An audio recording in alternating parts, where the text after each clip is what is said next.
Hello, good afternoon, and welcome to another episode of Women Issue. I'm just going to apologize once again today. No, coming late. It was due to traffic and accidents on the way. So, anyway, let me say thank you and thank you for joining us today. And before I go ahead to introduce my guest to you, I just want to say congratulations to HeritageTV. Guess what? We're celebrating our second anniversary today. Hip hip hip!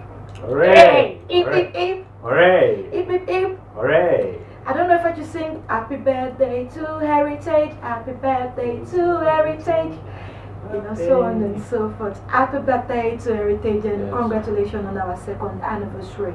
And I want to say a big thank you to everyone who stood by us, who have supported Heritage TV since the beginning. And with the viewers, I want to say thank you for your lovely comments. God bless you. On behalf of Heritage TV, I say thank you and God bless you. And please continue to support Heritage TV. We are here to give you the best. We can only get better, and we are getting better. Thank you so much. God bless you. And back to my guest this afternoon. I've called my special guest with me. I call him my big uncle. He was here with me 2 weeks ago. But 2 weeks ago that we were here, we talked about another issue. That was why do men cheat about sex education. And today, I've brought him here to talk to us about himself. The last time I spoke to him, he shared a bit of his life experience with me. And I was very emotional. I couldn't stop crying. And then I realized there is God. Whoever says there is no God is lying to you. And I don't know whatever it is you're facing in life. I don't know that difficult situation that you are. I want to beg you to please don't give up. If you're still living, there is hope. Losers gives up, but winners don't give up. So I'll go to my guest I'll just go to him to do the introduction himself. Thank you, Uncle, for coming today. I appreciate you. Thank you so much for doing this. And I would want you to introduce yourself to us today. Thank you very much. As you know, my name is Charles Chinyama, as my mother calls me. Yeah. Mtonga. I know that. Yes, I'm a legal expert, and I also have a background in procurement. That's good. And because of life experiences, I'm a life coach. So that's why I'm here with you to share in the journey of life. And I also want to tell you, congratulations, Heritage TV. Thank you. 2 years is a big milestone. It is. And sometimes when we're watching TV, we complain about what is on TV. Yeah. But maybe it's important for us, especially people of color, to take ownership of the airwaves so that we actually put content that actually addresses the issues of the day, things that affect us, so we can move our agendas forward. So I'm very happy to be associated with Heritage TV. Oh, thank and you may so Heritage much. TV live long. Amen. Amen. Amen. This is just the beginning for us. We are not stopping. Thank you so much. And that is my guest for today. I call him Big Uncle, Uncle Charles. And Uncle, the last time when I was doing your introduction, you said something that you are a spinal cord injury survivor. Yes. And I want to ask you, how did that happen? Okay. In the year 2000, in August, my father and I were going to another city. He was opening up a business branch for one of their companies. So on the way... Here or back home? No, back home in Zambia. Oh. Back home in Zambia. So just about to reach another city, we had a car accident in the morning, about 7 a.m. So the only thing I remember is I woke up at 7 p.m. In a hospital, in an emergency room and things like that. And at the time they told me my father was also injured, but he was in ICU. So I couldn't feel anything from my neck downwards. Wow. So they checked me for about 2 weeks. They didn't know what was wrong with me. But finally they discovered that I had a dislocated spinal cord in the neck. So that was the beginning of all the challenges. So they said I had about 2 weeks to live because it was getting very, very serious. So they tried everything they could, and finally when they realized that I was actually dying, they now told me 3 months later that actually my father died on the spot in the accident. What? Yes. So, and at the same time, they also told me, actually your father's brother, your uncle, he also died at a funeral house because he couldn't take it. So it was While very... you were on the sick bed? While I was on the sick bed. So it was all of these things to take in and realize that I've lost my health, I've lost my father, I've lost my uncle. And even after that, only to find out that my mom was also kicked out of the matrimonial home by my father's relatives. So we were healthless, fatherless, uncle-less, and houseless. See, I'm shaking already. Yeah, it was a very sad. It's a very sad chapter in my life. A very, very sad, and all these things are happening, in a short space of 3 months. So that was really the beginning of a lot of trouble. Yeah, a lot of trouble.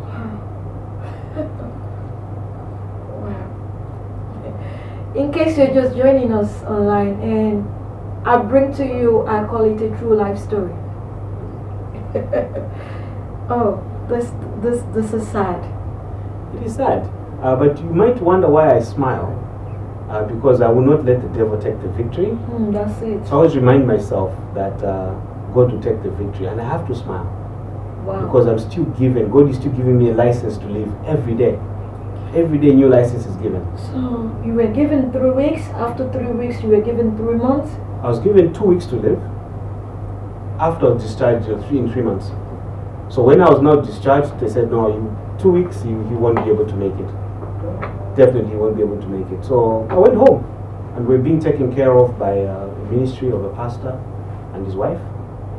Both of them were in ministry, and so they took care of us, and I'll never forget these people. They are called Bishop White and Bishop Jean Chama, and they took us in, and the woman would wake up early in the morning, the lady pastor, and come and hold my feet and pray over them and say, yes, they've said you are dying, yes, but you are going to walk, you are going to be a man again, you're going to whatever. It was really against all odds, and this was like unreal, but at that time I was completely paralyzed from neck downwards. Wow. So I couldn't move my fingers, I couldn't feed myself, I couldn't spit, and I was barely talking properly. So I had to be bathed, clothed, done everything like a baby. So that was my life for about 5 years. I went through that period. Yeah, so it was tough. It was tough. My young brother took care of me, another young brother. Plus, at the same time, one of my friends, my colleagues, he gave up work. His name is Sibamba Mashekwa. He gave up work to take care of me in the hospital. So he spent 3 months in a hospital, sitting in a hospital bed and watching over me. And that's one of those sacrifices in life that you look back and you said, no, this is definitely God. It can only be God. It can only be God. I also lost all the friends I thought I had. Yes, and in a few moments' time, also the lady of interest that I was also dating, she also said, no, she doesn't have any more love for me. Wow. And everything, and so she also left, and she actually left on my birthday. She came to tell me her news on my birthday, to say yes. I'm trying to hold myself together. Yes. Because stories like this are what we see in the movies. Oh yes, oh yes. There are times that when I watch movies, I don't believe stories like this. But with your story, it's making me to believe what I see more in the movies these days. Because this is real. Yes, what I've gone through, I wouldn't even wish it on an enemy. I actually don't have. I may be an enemy to somebody, but I actually don't have an enemy myself. I think the only enemy I have is the devil. Yeah, but I wouldn't wish it on anybody because it was really tragic and traumatic. You can imagine the stress my mother was going through because of her eldest son is in this situation. Wow. My brothers, my young sister, it was really, really tough. But I had some very rare people who really supported me. Very rare people who came on board. Unfortunately, somebody who also really gave me tremendous support was actually buried yesterday. She recently was involved in a car accident as well. She's the High Commissioner for Kenya. Her name is Brenda Muntemba Sichilembe, a wife to a very special brother of mine. Solange Sichilembe. So it's been very bad. And the couple have been amazing in my life, you know. And unfortunately, they are going through something difficult as well. And it's just these things, life. We have to share these spaces with the people who want to share the spaces with us. Wow. Yeah. So how did you survive? Even while you were on the sick bed, you were told that your dad died, and your uncle at the funeral, and your mom was kicked out of the family home. Yes. So how were you able to survive all this? You know, just as you've asked me, it's like that English saying that you feel like somebody's walked over your grave. Because when you've made me go there, you know, it's like fresh, you know. And sometimes you're going through something, you really don't know how you're making it. I think those are the moments God is actually carrying you, because the situation is so charged, it's so hopeless, it's so difficult. So it's only now when you may be doing better, you can really look back and say, God, had it not been you, you know, I wouldn't have made it. But really, I cannot tell you exactly how I made it. So this is the mystery of God. I can't tell you exactly how I made it. But there were long nights, there were many tears, there were many questions, there were many desperations. So, yeah, it was tough. It was really tough. You mentioned that the lady you were dating left you at that time that you were going through your healing process and everything. What happened? Why did she leave? Is it just that she just couldn't bear the fact that you've got spinal cord injury? Well, I think, you know, the thing about relationships,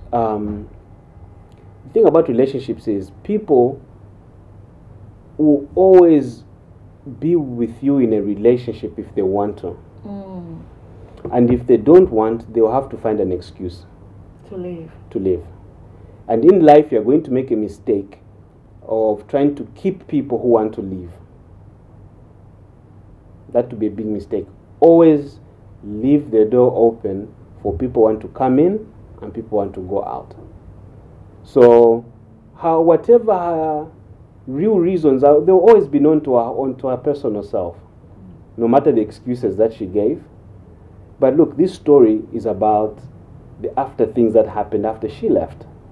Because after I think she left, I actually ended up getting into one of the most important relationships in my life. Wow. That put a smile on my face. Yeah. So if she didn't leave, I wouldn't be where I am. So if she didn't leave, I wouldn't have the wife I have. So, yeah. So, can we meet your wife? How did you meet your wife? How I met my wife? Well, how I met my wife was, I was receiving medical attention for physiotherapy at the state hospital. It's called UTH. And at that hospital, one of my aunties, my father's cousins, really was pressing for me to have physio done, even though there was no hope for the physio. But she believed. Wow. You know, she was a nurse, and she believed in God at the same time. So the person who was assigned to me as my physiotherapist is now the person who's now my wife. Wow. So for about a year and a half, I went for physio sessions and everything was very professional. At all times, would do the physio session and everything, and nothing really happened. We were just close people. We meet her and everything else. It was, I think, in the third year, when I no longer saw her at the hospital. We should do her community rounds. She'd pass by our house to say hi and everything, you know. And my mom was a very strict woman, but my mother liked her, you know. So sometimes mothers, so so we built our friendship really from that. We were first friends. Yeah, so our relationship comes from friendship. Yeah, that's our foundation. So that's how I met her. And later on, she came to study here in the UK and to pursue her physio studies, and I still remained in Zambia. And I was still in a wheelchair then and everything else. And the special thing is, I proposed to an African woman who's in the Western world while I'm in a wheelchair, and she said yes. Wow. She said yes. And she said yes. So let me just repeat myself. I proposed to an African woman who's in the West Wow. while I'm in Africa? And she said, yes. Ah. And I'm in a wheelchair. To be honest. So to be honest, I don't know. yes. If I will be able to say yes. Which is why I say to people, no matter the condition, wherever you find yourself, just be thankful. Just be thankful. You know, I don't want to say to Lord, I'm not grateful. I'm grateful to God for the life He has given me. But I'm going to be really honest with the viewers and you. I don't know if I'll be able to say yes. Oh yeah, I don't think I would be able to say yes as well if the table was around. I'm just being honest. So these are the things I say. I have this wonderful woman, this beautiful woman, not because of my skill and charm, which I know I have. However, I didn't get this woman because of those things. I got this woman really because God just said He's going to give me something special. And I was fortunate enough to have it. So she's one of those things that you have that you know, this one God just says, son, here you are. How many years have you been together now? We've been together since 2006. So since 2006. Since 2006. So we're running into our 13th year together. Hi, Auntie. If you're watching this, I want to say I love you. And I thank God for the woman you are. Because, you know, we don't have so many women like you. I just want to say thank you. And the both of you, she's got families. I don't know if she has someone she was dating at that time she met you. Like you said, she was your physiotherapy. And how were you both able to stand the test of love? You know, our family, what did they say to her about saying yes to you? Well, I may never know the full details. All I know is she comes from a very wonderful family. Oh. They're very humble people. Bless them. Yes, and my family also, I come from a very, especially my mom's side, they're very, very, very loving. Our love is kind of forward. We'll let you know we love you immediately. Yeah. So I think maybe they saw how we believed in ourselves, how she believed in me and how I believed in her. I think maybe that's what gave people courage to say, why should they stand in the way of this couple or anything? So I think they let us have our chance. So here we are, you know, and Namonga, that's my wife's name. Her name is Namonga. Namonga looks very simple. Yeah, but she's interestingly complicated. Yeah, so. And by the way, if you see this woman we're talking about, oh gosh, she is beautiful. You need to see this woman I'm talking about. She is very, very beautiful. When they say beauty, she is a paragon of beauty. She is beautiful. Wow. I admire her. I admire her. So at the end of the day, both families and the family, they're like, oh, okay, let's leave them, let them do their thing. Well, I think that's all. You really don't want to be the person who wants to stand in the against love, you know. These things are very challenging, but when you know a couple really like each other, they want to really try out something, all you can do is really give them enough guidance and give them your support and your blessing, because that's what they will really need. And for the most part, I really got that. I consider myself very close to my wife's father. Yeah, my father died, obviously, as you know, in the accident. So he's become like a proxy father to me. And I really enjoy his company. He's a very funny man, you know, very solid character, you know, he's very communal, you know, he's very invested in his community. And so I really enjoy the man. So bless them. Bless them. And I remember the last time that we were talking, you told me something that the doctor told you that you will never be able to have kids. Oh, yes, yes. So what I had is an injury called, it's a C71. So the cervical. I don't know what that means. Yes.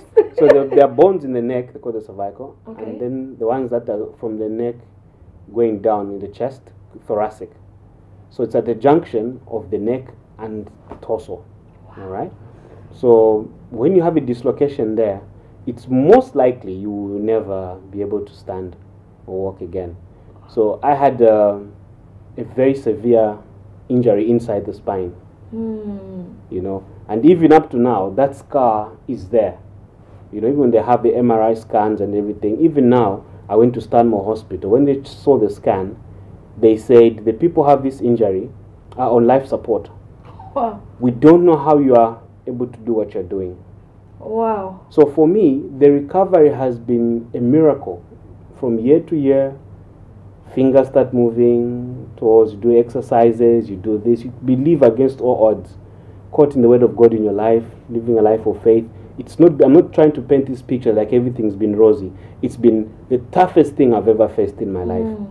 Okay, but I've been making progress every time, you know, and they really said you'll never stand, walk, or even sit in a chair without straps. Wow. You know, or even have kids. And so my wife was actually marrying a man who most likely won't walk, won't stand, and won't have kids. So, but today, I walked into the studio, my crutches are on the floor. We have 3 kids, Zangi, Pezo, and Kozia. So, you've seen my kids. So, it's one of those things where you say, again, God, you know, how beautiful are you to make my life beautiful again? So, my life is very renewed in a very special way. I still have the scars of what has happened to me, the emotional scars, the physical scars, the spiritual challenges. I still have them, you know, even now. But still, in the same space, God has made something beautiful. If you will permit me to show your crutches. Oh, the crutches. No problem, no problem. Yeah. You know, these are the crutches he walked into. You know, this is a man that they said he wouldn't be able to walk. He wouldn't be able to even sit the way he's sitting down. They even told him that he wouldn't have kids. But you know what? Uncle walked in here today. We didn't support him. And they've got 3 lovely, beautiful children. You need to see their children. They're beautiful. So, I don't know, whatever it is you think you're going through, and you think that the doctor's report is the final report. Hell no. Doctor's reports are never the final report. The Lord's report is the final report. If they can give Uncle 2 weeks to live, and this is someone that was given 2 weeks to live, and is here how many years now? From 2000 to 2019, 19 years. Wow, our God is merciful. Yes, He is. Yes, He is. He's still here today. Someone that they said that he would die. 2 weeks has turned to 19 years. And I know 19 years is going to turn to another 70, 80 years. Yes. I know he's on crutches today, but I believe these crutches will go. If they say that he won't be able to walk with, no, that you won't walk, but you walk with crutches. So definitely, I believe you will walk without the crutches. Definitely, I will. I'm begging everyone out there, please don't give up. Please don't give up. It's not yet time for you to give up. You know, wherever you are, whoever you are, if you're thinking about suicide, don't try it. There is still I actually thought about that many times.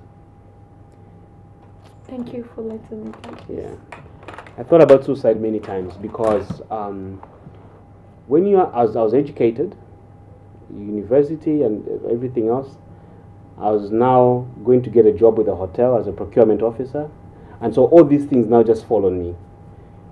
You know, so I just told myself I should just one day be somewhere close enough to tip myself over so I can die. Wow. But the thing that stopped me is when I thought about what the suicide would do to my mom. You know, after all this loss, what it would do to my brothers and my sister. I said, I think I'll leave them more harmed, you know, than ever. I'll like curse them, you know, and I'll create this open door where any member of the family, especially young people, will be finding an excuse to end their life because I did it. Because suicide is a bad spirit. So I endured and I let it go. But I thought about it many times. You know, there are times we get in a space where you really think this is too much. because the physical pain is there, the challenges are there. You know, you wake up in the morning, there's nowhere you're going to go. And I was in Zambia, which means that there was very little support that the state can give to a person in my situation. It's not like here in the UK.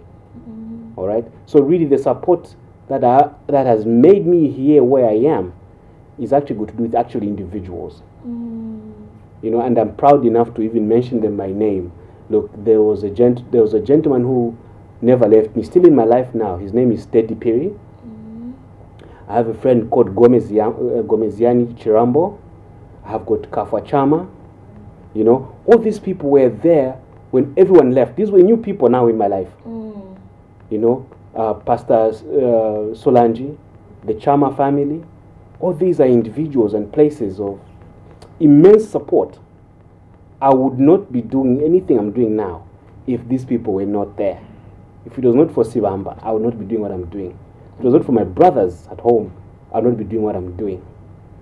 Even later on now, I still have very important people who've come in again in my life, like Aretha Miova, like Dr. Nelly Kangwa. You see? Mama Grace. There are people who've come. You know, Amai Banda. There are people who've come in now. So, even me meeting you, these are all levels of life that you have to come to a place as an individual to just surrender to say, I need people. I'm broken. I'm damaged. And I can't do this by myself. And if there are people who are willing to help me, I'm going to let them.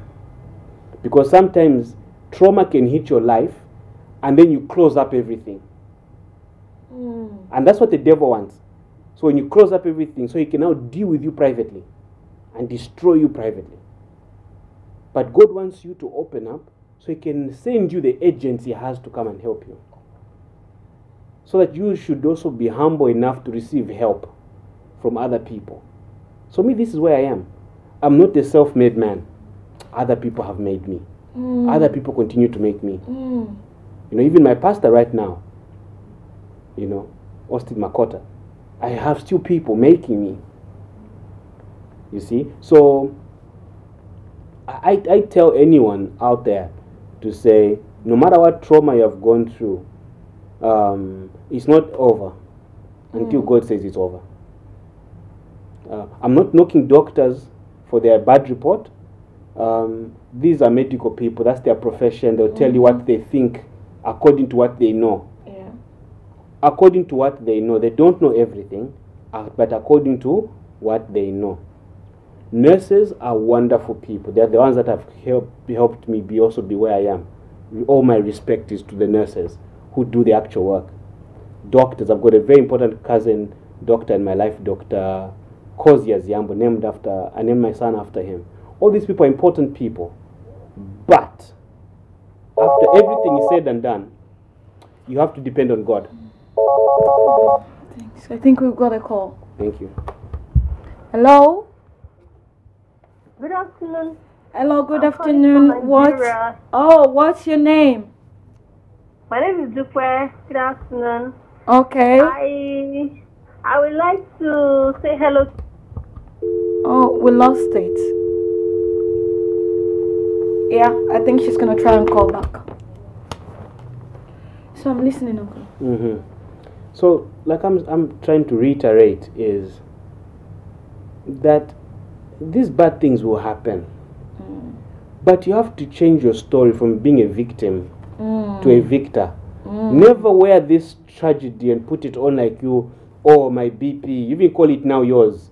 Oh, my kidney problem. Oh, my this. Or my HIV. Or whatever it is. It's not yours. The challenge does not define you. You redefine yourself in the challenge. Yeah. You redefine yourself because you owe it to yourself to live again. For as long as you are drawing breath, it means God has given you a license to do something new. It means God has still let you sort out your purpose in life. You know? So we make a mistake sometimes. We end up letting whatever trauma, challenge, we're going through. You know, define who we are. We let the label stick. Sometimes people even call us that name. You know, I so. think we got a call again. All right. Hello. Good afternoon. Hi, Dupe. We lost you there. Sorry about that.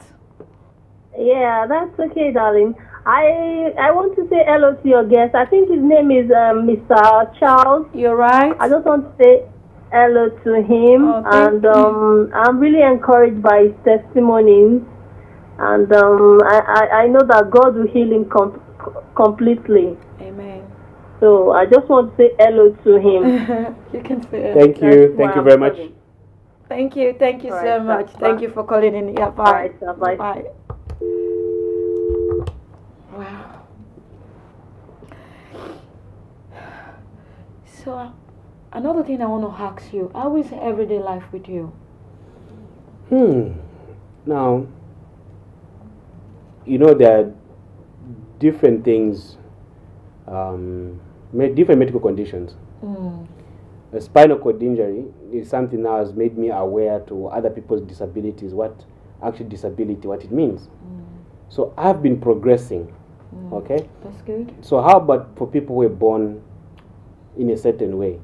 So that's all they know, you see? So that's another challenge. How do you live life in those frames and everything? So for me, it's just adjustments all the time. I've had to adjust a lot because I was very independent and very strong and outgoing. So I have to live within certain limits and certain safeties. You know, I know I have to push myself, but at the same time, I still need to know I need to be safe. You know, I have to be responsible because I've got children now. I can't be reckless and everything. But I challenge my life. I'm a part-time chef. You know. That I know. Yes, a part-time chef. I get up. And that I know. You know what? He's a great cook. He's a great cook, and I can't even wait to taste his food. You know, he showed me some of the pictures of the food he's cooked in the past, and I'm like, oh wow. You know, you can do a lot with your life if only you believed. If you believe you can, you will. Believe me, there is no condition that can stop you from living your dream if you're willing to live your dream. It's very, very true. So just like you asked me, how do I cope? So I do that so I can be active. You know, so I can bless people, I can spend time with people. You know, I can show that I've got other things that I can offer. You know, and then when my children see, because my children see the crashes, they see the challenge. But I want them to know that daddy is trying by all means. Okay, so I'm giving them courage to see how I struggle, to see that even though you're struggling, you can still have courage to do something. You don't have to sit down on excuses. So, and then at the same time, my wife gives me a lot of support from home. I take responsibility for my kids. When my wife is away, she goes working. I work from home, so the children are usually with me. So for me, everything is an adventure. So I've turned my life into an adventure. You know, I get involved in community events, church events, wherever I can find where I can bless people, I can be active. I go to do those things. You know, I have enough rest. Obviously, I exercise repeatedly every time. You know, so that's really just life. So I think I've got a strong appreciation for life than I did before. You know, so I'm seriously trying to hold back my tears. You know, I don't want to make you feel. I don't want to make you feel sad or feel bad. You know, me holding back my tears is just a way of appreciating God for what He's done in everyone's life so far. You know, there are times that I complain a lot, and looking at myself today, I'm asking myself again, why am I complaining? Why? I see no reason for my complaining. Yes, sometimes you know, we don't know we have it all. We have a lot until we see all the people. We don't know we have it all until we see all the people. So at times when I see all the people, I can't help but to thank God that, Lord, thank you for giving it to me all. I've also got a story to share. My story is a lifetime experience. But even with that, I'm still pushing on and moving on, and getting to know you. And I'm like, what? You've got no story? You get what I mean? I think it's not really. I see what you're saying. It's not really a contest of the most miserable story. Yeah. It's just that when we listen to each other, okay, we begin to share, like, wow. So what you've been through, and you're still here. I just want to draw on that energy, so I can use it for what I'm where I am to get, so I can get where I want to be, or so I can draw on that energy to help somebody else, because there's some stories and experiences I haven't gone through, but if I share your experience to somebody else, that person will find strength. So that's why I like Heritage TVs, because when we share these real life experiences, we actually change lives. We change lives. We give hope to people. We give hope to people. So my purpose now is I've got very little time for conflict with people. Yeah. I've got very little time for controversy, those type of stuff. I want to be in a place where I can have a positive impact. Because I actually know God gave me a second chance, so this is borrowed time. This is really literally borrowed time. So now I know that, oh, this life is actually very fickle. It can just leave you anytime. So let me make the most of it right now. I remember the first time we talked on phone through Auntie Jackie. I call her my big mom. And you were saying some things to me that I will feel like, yeah, this man is very intelligent. Remember, I kept quiet on the phone for you. I wanted you to talk more.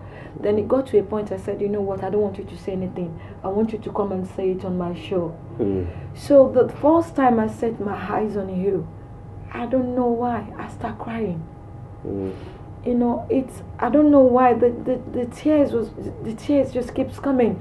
And seeing you physically from the man I talked with over the phone, they're two different things. You know what I mean? I'm like, could this be the same person that I was talking to on the phone, and coming out of your house with your crutches? I'm like, what? The day I talked to you, I don't even know you were on crutches, but you gave me hope over the phone that day. There were some things I used to believe I'm right, but after talking to you that night, I told you I couldn't go to bed. I went back to my room and I started thinking everything through over and over again. That wow, this is the way I'm supposed to have been doing some things. I was actually doing it wrong. But the day you talked to me, you were happy. You get what I mean? So the day I set my eyes on you, I'm like, this is not the man I talked to. This is not the man I talked with over the phone. And I'm like, in this condition, you were happy. We were laughing. Look, I couldn't help I've had enough misery. I've had enough misery for me to let misery continue to dominate my space. Okay, I've had enough misery, and even that's why when we see each other for the first, you can see somebody for the first time, you can have some judgments over them. It's human nature. But I think what you need to give people a chance is listen to them. Yeah. And then you get a chance to really know who that person is. And I love the part what happens, because for me in this condition, I know it may happen many times. Even when I go for a job interview, first I'm judged by what the people see, the crutches, limitations, and everything. But then I also like to see the part when they get to see that those things actually don't hold me back. That I'm actually able to perform, to do, to go excel, be, think, create, and be all those things. All right. So that I also look forward for those moments. But sometimes it's also unfortunate when you're just mostly judged on the limits that people think you have, and that's very unfortunate. And one of my wonderful sister-in-laws, she's got 3 kids, And I like how our relationship is developing, is because she's come to a point where she actually doesn't see my limitations. All she sees now is me. Is you, yeah. You know, so that gives me now a chance to be me. So those of you who are, you think you're fit, you're well and everything, and so you be the person to make other people be who they can be. We've got another call. Hello, good afternoon. Yeah, good afternoon. My name is Dupe again. I'm sorry I called back. Oh, that's all right, Dupe. Thank you for calling back. Okay, so I still want to talk to Mr. Charles. I want to tell him that he's very handsome and he looks so cute. Yeah, he's very, very handsome and cute. So there's nothing wrong with him. Yeah. He is not disabled. He is only on the crutches, and that crutches is just for the main time. There are people that are worse in every situation. Like, I've been following the program, you know, I've been seriously blessed through this program today. Thank you know, so there are other people that have worse situations that are also living with it. We all have, even people that don't have spinal cord injury or one injury or the other, they have one thing or the other in their life that they are living with. So we all have one issue or the other. So I just want to encourage Mr. Charles to tell him, I know he's encouraged because I love the way he's been speaking with you. You know, he's been communicating with so much confidence, and I'm really, really impressed. Thank you. So that's why I have to call back to let him know that he's very cute and nothing is wrong with him. So that's the reason why I'm calling. Thank you. Thank you so much, Dupe. Thank you. God bless you. Let me respond. To her. Yeah. Bye. Thank you. Thank you so much. Yeah. They said you're cute and handsome. Yeah. So anyway, I appreciate those comments. Obviously, then I have to give them to my mom and dad who made me. Yeah. The family I come from, the combination of whatever they've made me be. And my grandmother, very beautiful woman. So I owe, if I look good, I owe it to my grandma. so then, yes, people have got different types of disabilities. Yes, some have got mental. Some people's disabilities, you cannot see them. You see, so for me it's easy to see the crutches, but other people have got other challenges.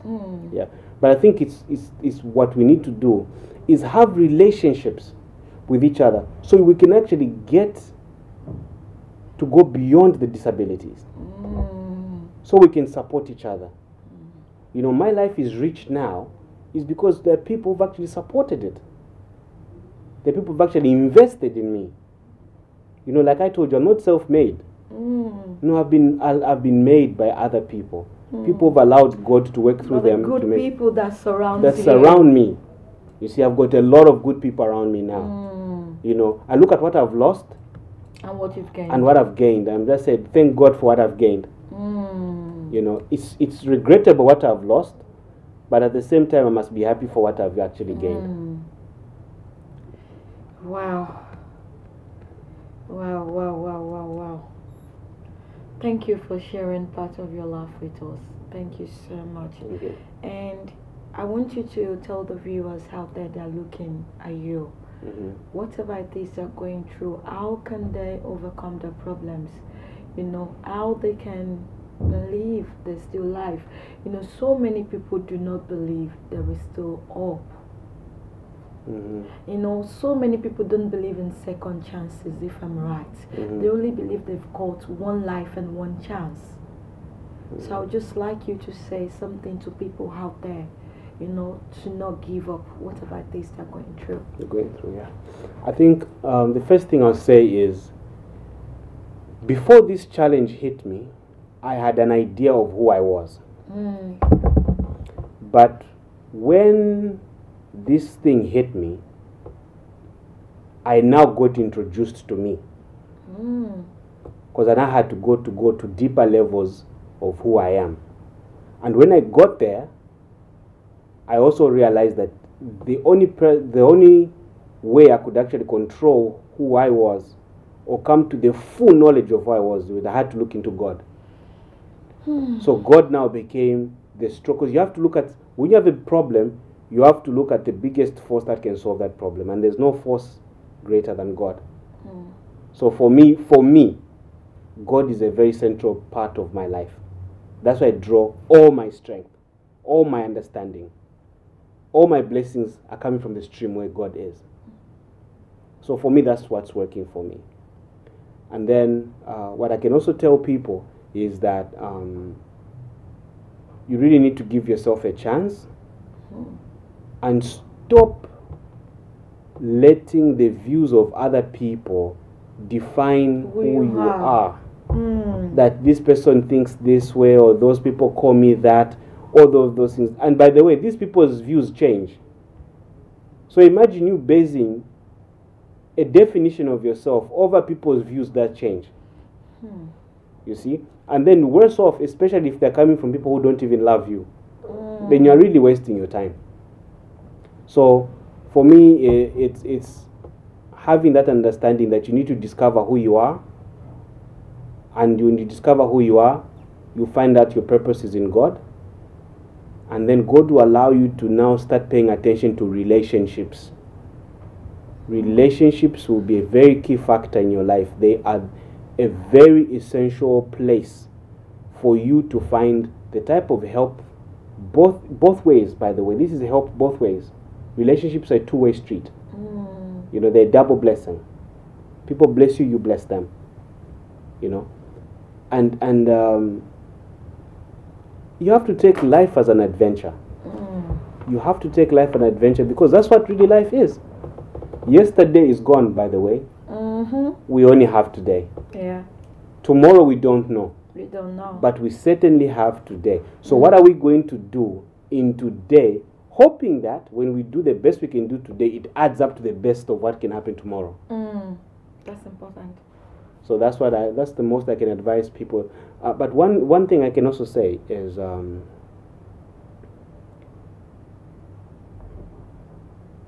things do get bad, you know, and you can get tired, and you will get tired, and you will sometimes lose hope, and sometimes the people around you will make you really, really lose hope.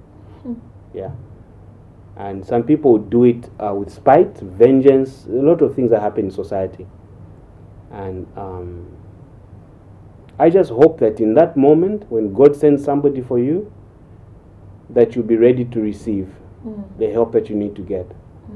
Amen. Because things really get bad. I mean, we can be very motivating and talk all these things, but there's a dark place these things get, a very dark place. You know? But in that same dark place, when a little light shines, grab hold of the light so you can come out. Grab hold of the light. So if I may ask you, how do you feel about yourself?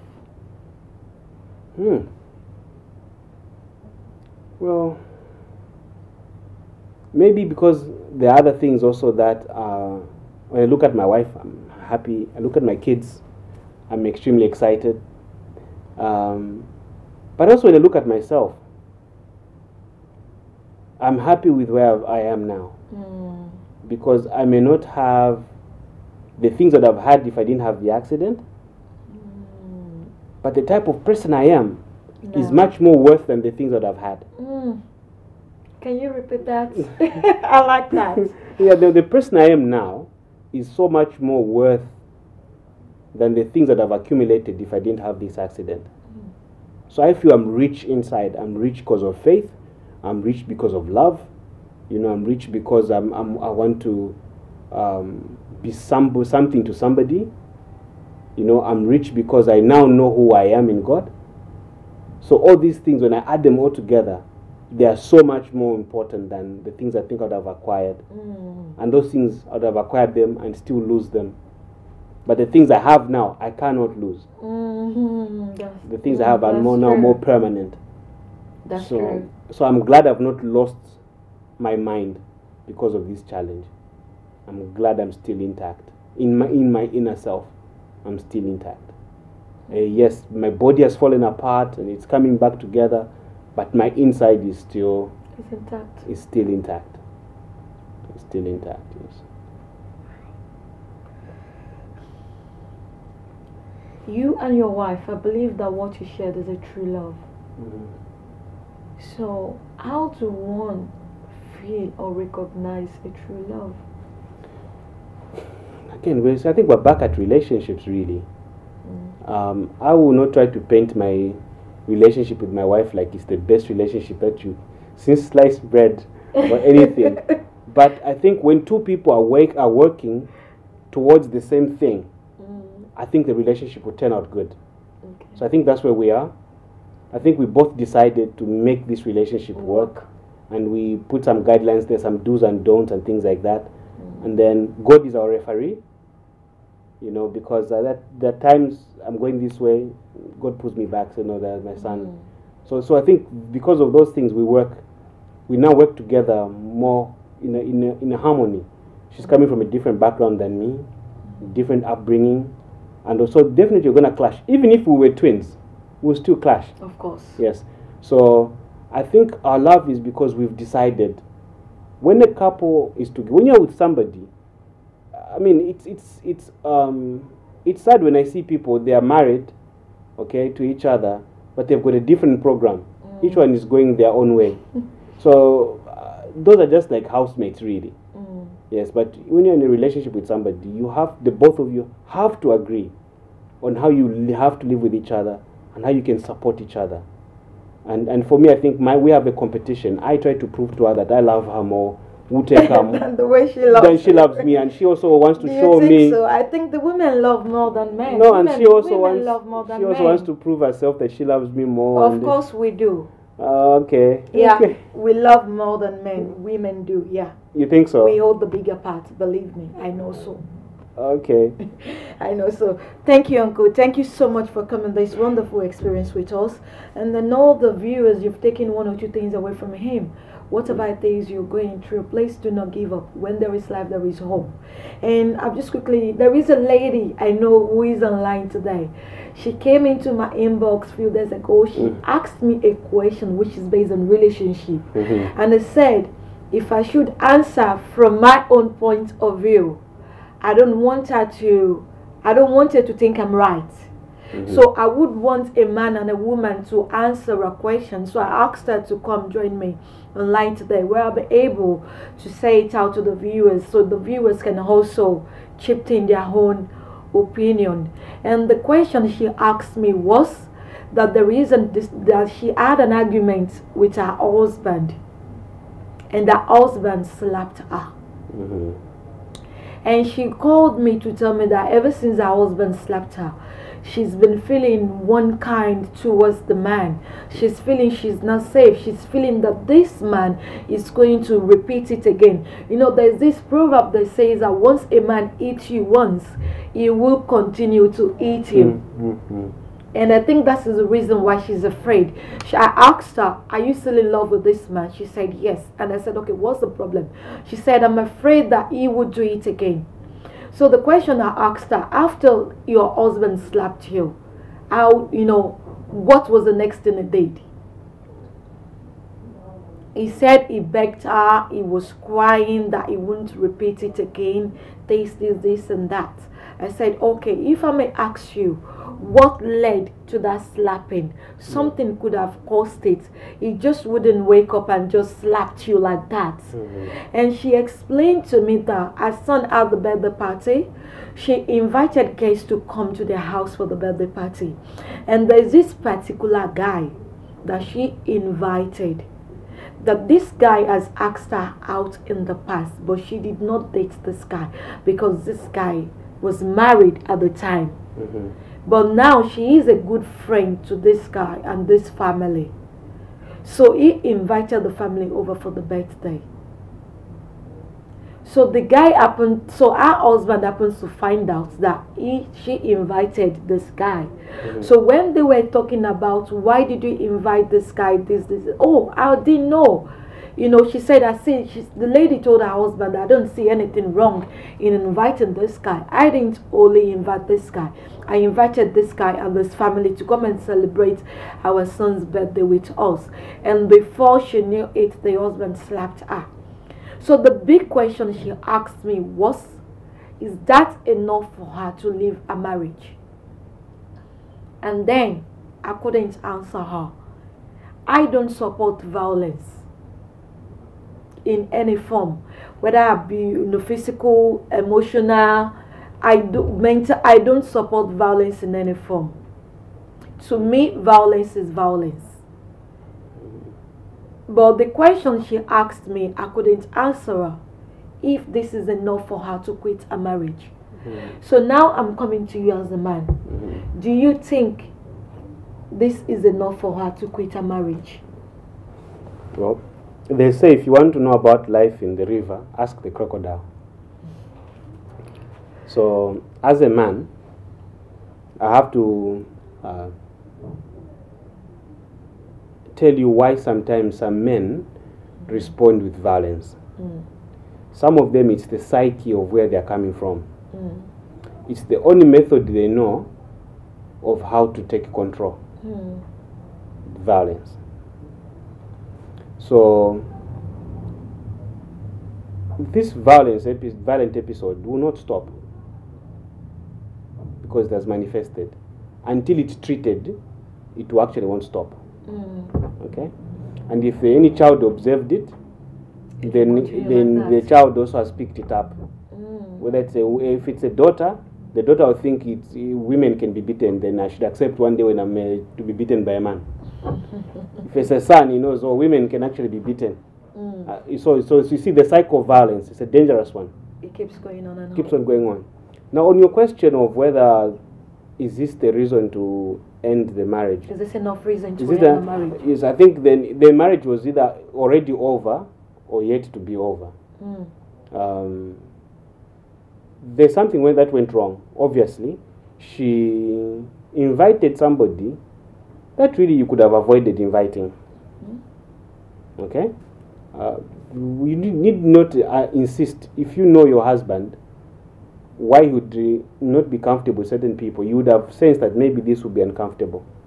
Okay? Unfortunately, in his insecurity, he responded with violence. Okay? The situation caused insecurity to him. And then the only way he could respond is to violently attack her. Okay? So there the issue was he was insecure. It's not that he doesn't like her or love her. No. He was insecure and then he responded. But he responded in the wrong way. Okay? Now, marriage is not something you just end. You just quit like that. Quit like that and do. I think we need to take a bit more responsibility about certain things. That's why earlier on I mentioned about having rules in a house of the do's and don'ts. You know, includes conflict. If we are going to have a disagreement, how are we going to solve this disagreement? Are we going to sit down, call somebody, maybe ourselves, pray, talk? We need to find a way of resolving a situation. Even if it's very high voltage, we need to sit down and see how we can actually talk. So when you don't have these rules, then when something happens, it's just like the laws of the jungle. Anything can happen. All right? So, but the responsible thing to do in this situation is they need to go for counseling. Okay. So they can find out the root of why she would invite somebody that would definitely get on her husband's nerves, to get to reason why the husband also responded with violence. Because I think these two things are symptoms of their marriage. They are not the problem. There's a root cause to what's something and brewing under this marriage. So the counseling will help them get to that. And it will also show them whether is this marriage worth keeping or not. Or not.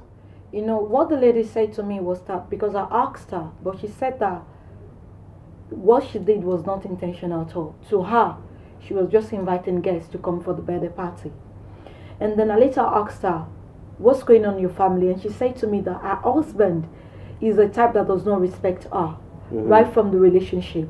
That when they started, her husband is the type that used to speak to other women in front of her. And anytime she tries to complain, the husband keeps telling her that no, don't tell me what to do. I talk to women any day, anytime I want. And the husband said to her that there are some particular women in his life that he cannot stop talking to them. That even though they were the husband exes, he said that they were exes, but they are good exes of his. So he said no woman will stop him from talking to those ladies.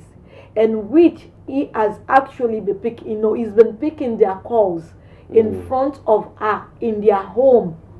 That's why I said. So this lady said that she feels like the husband is not giving her enough respect in that marriage. You get what I mean? So that for the man to have hit her for inviting someone that's asked her out in the past is too much. Yes. He has no right to hit her, to be honest, because if you are the type of guy that you've been disrespecting your wife for so long, you've been talking to all the women in her presence, you've told her that, you know what, no, I can't stop talking to all these women. So if your wife should invite someone that's asked her out to come to the house for birthday, I don't think eating your wife is the right thing to do. I want the man to also think about what he has been doing to this woman. It's not fair on women. It's definitely not fair. So that's what I wanted to come in early on to say that. I'm sorry to stop you. I want men to know that what they can do to us, we can also do better. Well, I don't want it to be a contest, because at the end of the day... I'm not trying to be in a contest, but what I'm trying to say, we also need men to respect us for who we are. Definitely. If no man is respecting you, you also have to take charge. Seriously, because there are times that there are men that we have to do to them what they are doing to us for them to realize that what they are doing to us is not good. There are men that until you do to them the same thing, they will never realize what they are doing to you. They believe that they have this power. I'm a man, I can do anything, forgetting the fact that this is someone's child. Okay. You can't just maltreat them like that. I think here I'll take two views. As a lawyer, lawyers, we can help you get divorced. We like your divorces. We like your divorces because they will get paid. After you finish killing each other in the divorce, we still get paid. Okay? And then one of the worst ways to try and resolve a marital problem is to take it to lawyers, because now they will really pull you apart. Okay? And as a life coach, I also tell you that you should never make somebody bring you so down to the level of their thinking and to act the way they act. In as much as it sounds in a way that you're going to some instant justice and revenge, but I cannot allow myself for my enemy, quote unquote, to bring me to their level of thinking and to act the way they act. Okay. Okay. So what I wanted to tell you is sometimes women have tried these things, and some women have actually ended up in worse off problems, and because the issue of gender politics is set in a way that men are usually either strong physically or strong in the family support, that the woman who tries to do the things we're suggesting finds that she is in far much worse off problems than initially she thought she was getting away with. But what I appreciate is telling the men that what you are doing is fundamentally wrong to the person you claim you love and who is your wife and the mother of your children. The thing that is just doing itself is wrong. I don't need to repeat his wrong for him to get the message. Okay? I can just draw the line to say, my friend, this thing you're doing, this is where I draw the line. This relationship is not heaven. I can leave this relationship. Okay? And be okay alone. Alright? But this thing of tit for tat, I tell you, is dangerous, and it only makes you become the way your enemy is behaving. All right. So at some point we have to just say, a woman is precious. You people have got no idea. A woman is precious. The woman is precious. Look, God made. Thank you. I'm blushing. No, God made man. God made man, and then went back and make a woman. Yeah. Why didn't He make them both at the same time, or make woman first? Because everyone who makes something beautiful first prepares the place for that thing, and they go and make that thing. So God made man and then made the woman, knowing that the man will be there. Yeah. You see? So men must get the idea and the revelation that actually women must be safe because we are there. We must not be the cause of them being unsafe. If you know God, you will know that a woman must be safe because you are here. That's it. That's right. Not the opposite. That's right. The devil has changed the language that we can't even let our children walk out of the door in the street because we are worried about child abuse, all these pedophiles and everything. Why? Because the program has been now changed by the devil. Women are supposed to be feeling safe because the men are there. So what advice will you give to this lady? Would you tell her to leave? I can't tell her to leave. I have to tell her to take the responsible steps. Okay. The responsible steps is to communicate to her husband the things he has done in the past are unacceptable and she can no longer take them anymore. That, the second thing is him hitting her is definitely a breach of this relationship, a breach of trust, and it's actually making her insecure. Insecure in the form that security for our well-being is at high risk. Because the person who promised to protect, to love, and do everything is now the person beating her. So you're no longer safe in your own house. Okay? So that problem, if he doesn't solve it, then there's no marriage because she's unsafe. He's broken the reason that he promised to take care of her about. You're right. Thirdly, they need to go for counseling, like I mentioned, because counseling will make them assess where their relationship is. It will also help them do the steps if they need to make amends. Some marriages are worth saving because maybe when they just started, they were using some wrong foundation and wrong information. And sometimes the counseling helps reconstruct and bring a newness. You know, God makes everything new. The Holy Spirit is a wonderful counselor. So there is a hope. So I can't just tell the lady to say, oh, now it's go and end it. That's not how you deal with other people's relationships. There are children involved. There are a lot of people, things at stake. So, but if you take the responsible steps, then we call it earning your way out. So if you've done all the responsible steps and there's really no hope for this relationship, then yes, you can walk away. Thank you very much, Uncle. And I know you're online and you're listening to us today, and I wouldn't tell you to leave either. I don't support violence. Whether it slapped you, eat you, or anything, to me, violence is violence.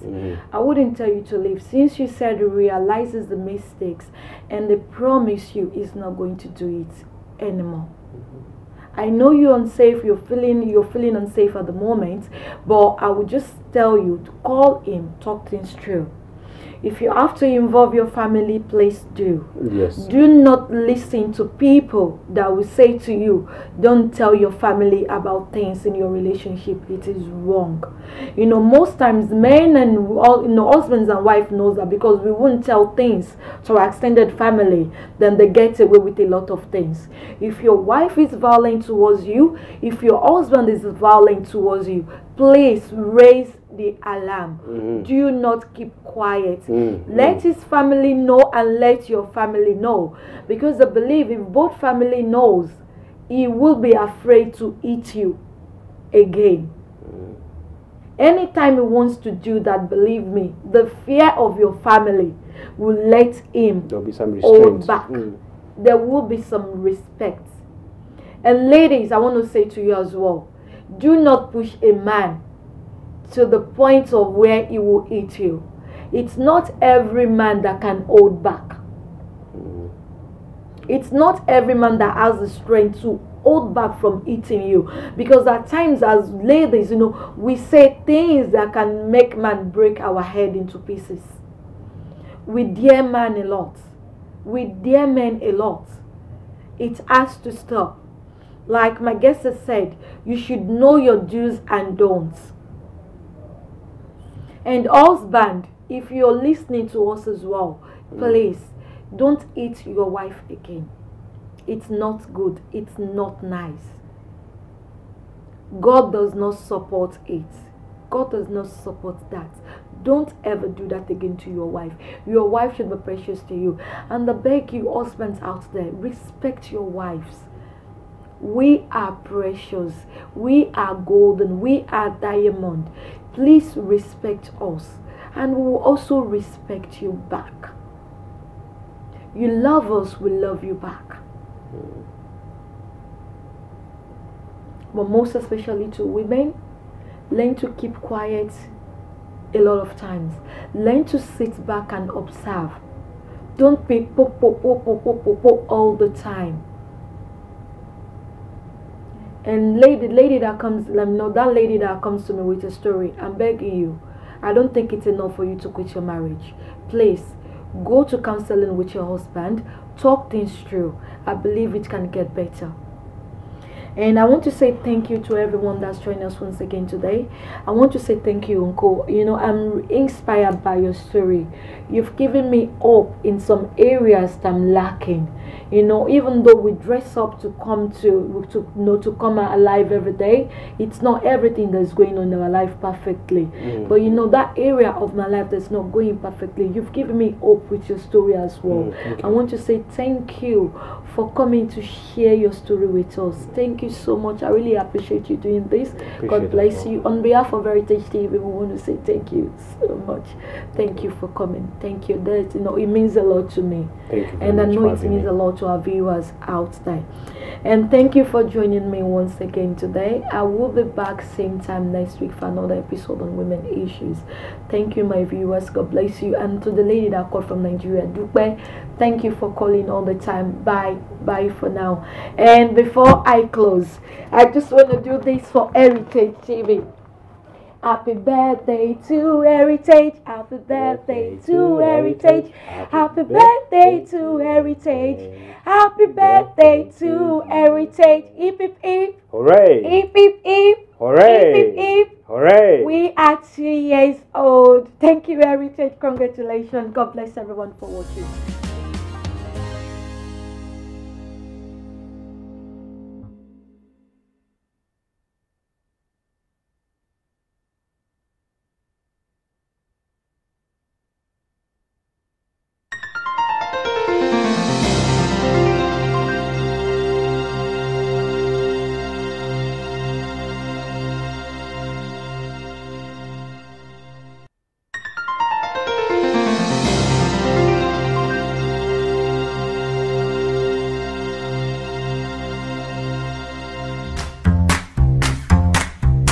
Tolu A. Akinyemi, a renowned poet, Don't Meow, a metrical masterpiece which invokes love and respect for life.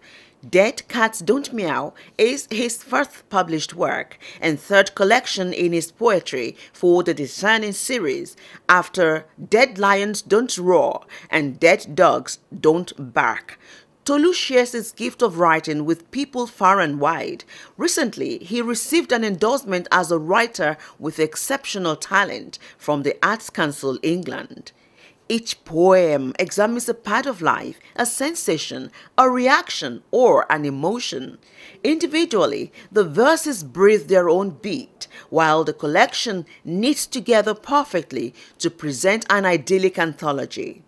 Dead Cats Don't Meow is written to help you find your own voice in a world with a cacophony of voices. Join Tolu A. Akinyemi at one of the 4 events to celebrate the launch of Dead Cats Don't Meow. Thursday, April 4, 2019, 7 p.m. to 9:30 p.m. at the Poetry Cafe, the Poetry Society, 22 Betterton Street, Covent Garden, London. Saturday, April 13th, 2019, 4 p.m. to 8 p.m. at Museum Center, Function Room, 8 and 9 Marina Road, Onikan, Lagos, Nigeria. Thursday, May 2, 2019, 7 p.m. to 9:30 p.m. The Lead and Feel, 23 Westgate Road, Newcastle upon Tyne. Thursday, May 9, 2019, 5:45 p.m. to 7:15 p.m. The Avenue Library and Learning Center, 9 Victoria Avenue East, Blackley, Manchester. RSVP, tolutoludo.com. Dead Cats Don't Meow is available at Waterstones, Barnes & Noble, eBay, Amazon, Patabar, and other outlets.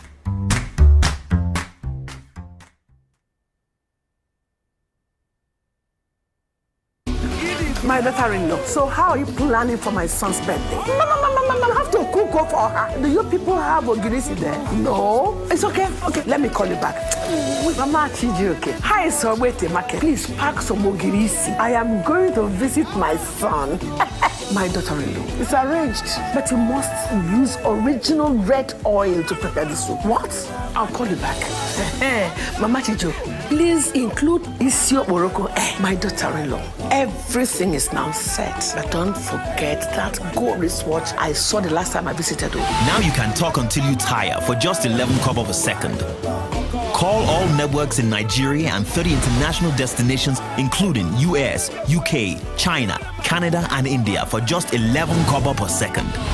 Dial *211# to activate. That's Silk Boo-Boo. The largest data network, Glow, grandmasters of data.